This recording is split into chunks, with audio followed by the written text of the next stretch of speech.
lovely. The deluge has passed quickly. But all this paddling has made me really hungry. Let me have a zongzi. I really love zongzi. I even made a website, taiwanzongzieasy.com. It shows you where to pick up and peel off the best zongzi in Taiwan. A few moments later. Sounds delicious. Now what do I do with this? Hey you, what are you doing with that zongzi? Hey you, do you throw things like that in your neck of the woods? Yeah, it's biodegradable. I don't think so, I don't care! Netizens unite!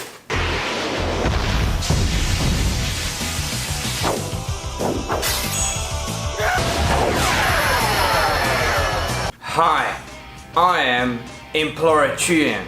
I made a statement about Taiwan zongzi being easy. I also made a website, taiwanzongzieasy.com.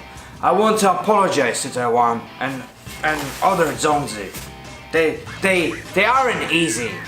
They can be sweet, they can be sour, they can be bitter, and most of all, they can be spicy. Mamma mia, that's a spicy meal. Hey there observers, this is Taiwan Observer, and let's take a look at the news. I'm Vincent, your regular host, and this is Joseph, your part-time host and professional Chuan impersonator. Alright guys, let's talk about this banana peel guy first. Sometimes the stuff that makes national news in Taiwan is just ridiculous. But if it's national news and it gets those comments and those clicks, then we're gonna be talking about it right here. So, let's get right into this ridiculousness.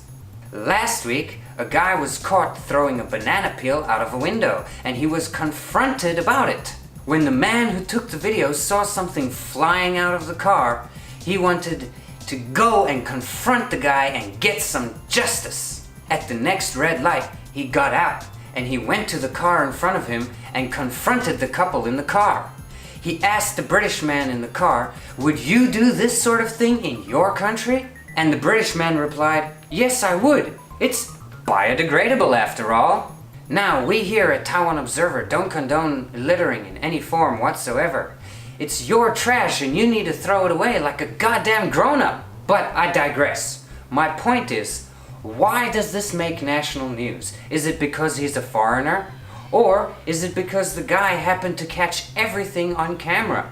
And so it's just an easy news piece. Well, let me know what you guys think. Patrick, banana peel, don't! What did you say? So there is this plonker in Taiwan claiming that he's apprentice of a famous pickup artist, and immediately after arrival to Taiwan, he started his predatory game by approaching random girls and asking them for their line accounts with his GoPro stuck to his forehead.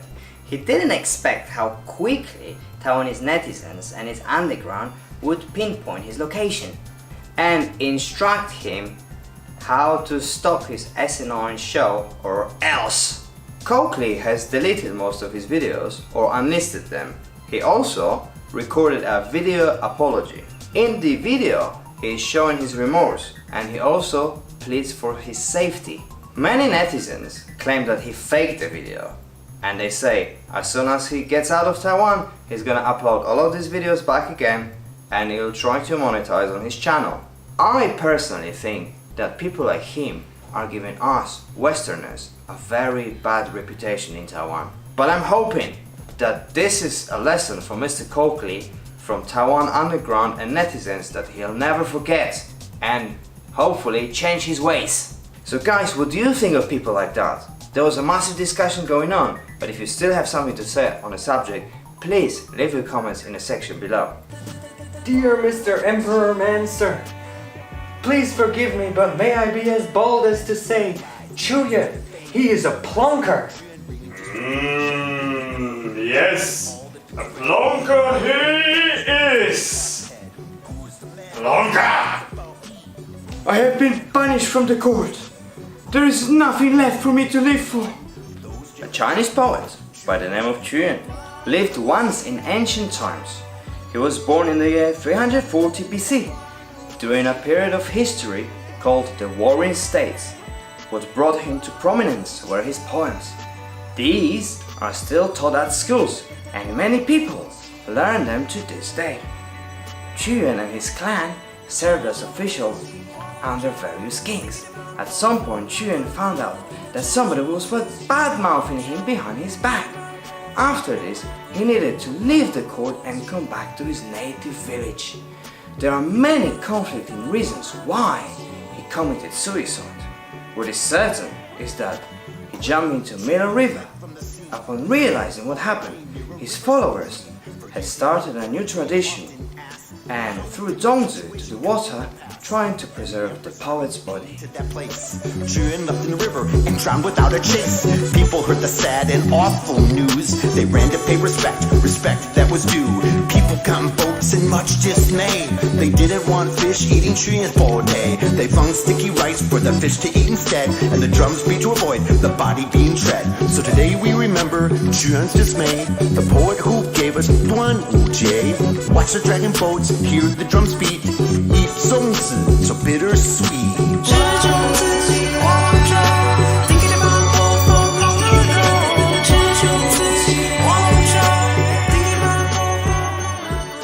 Next up, let's talk about discriminatory hiring practices in Taiwanese English schools. Listen guys, it's no secret that Taiwanese English schools don't like to hire a person of color. This week, this made the headlines again when it was exposed that a kindergarten teacher was looking for a substitute and that her school told her that they didn't want any people of color applying for this job. In the post, she says, "The school has informed me they will not be accepting applications from people who are not from predominantly English-speaking countries or who are black or dark-skinned. I'm sorry. I'm so sorry." Screenshots of her post went viral, and she received a huge backlash from netizens online. The school immediately went into damage control, throwing the teacher under the bus, releasing a statement saying that she was responsible for the Facebook post and this is not part of their hiring practices at all. The school also said that these allegations against them were just false accusations. They further went on to say that the teacher misunderstood their recruitment regulations and that she was not adequately representing their school. But let's get real for a second. How many of you guys have been asked to help with recruitment and then been told, "No, we don't want any people of color"?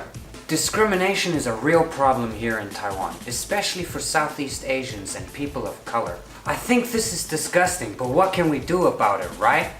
Well, we can start by doing more of what happened this week, exposing those who are perpetrating this kind of BS. We can also do more by teaching the community how to be more accepting of others and not to fear the other.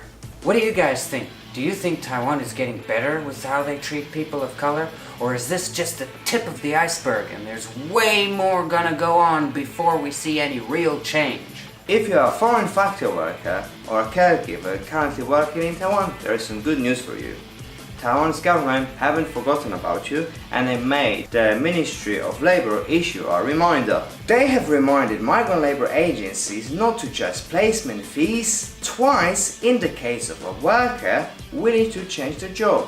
The Ministry of Labor has also warned that violators will be charged as much as 20 times the amount of money that they overcharge the workers. If you believe that there is any injustice done to you or your friends, do not hesitate to call the complaint line at 1955. The service was set up specifically to help foreign workers and is available in multiple languages. Don't just wait there passively and watch how your scumbag brokerage firm abuses your rights. Now is the time for foreign workers to continue the push for decent working conditions and equal treatment under the law.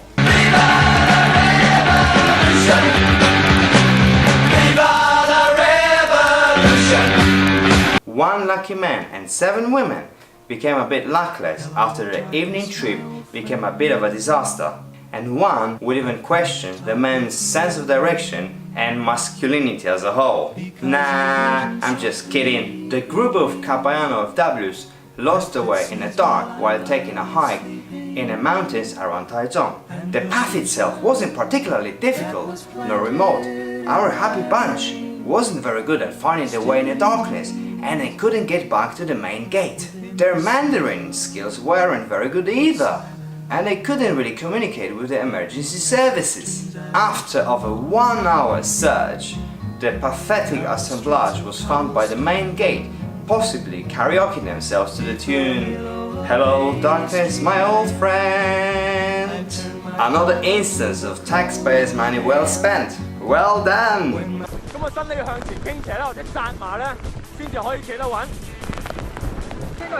Let's get to the last story of the day here. This week we were promised a deluge of rain would befall us, but it seems that nothing more than a light sprinkling has happened thus far. However, heavy rain warnings have been issued for southern and central Taiwan. Not yet up north though. Currently and until the 19th, there is still potential for heavy downpours, lightning, and strong winds. So guys, stay safe and stay prepared, especially if you're driving a scooter in this weather. Those white lines are devilish to handle, and some of them have got me into some serious trouble while driving. After all, no one wants to be in a major accident that causes them or other people harm. So stay safe, guys. Alright guys, remember, if you care about Taiwan Observer or you care about what's going on in Taiwan, you'll help us share this video because sharing is caring, so please help us share this video.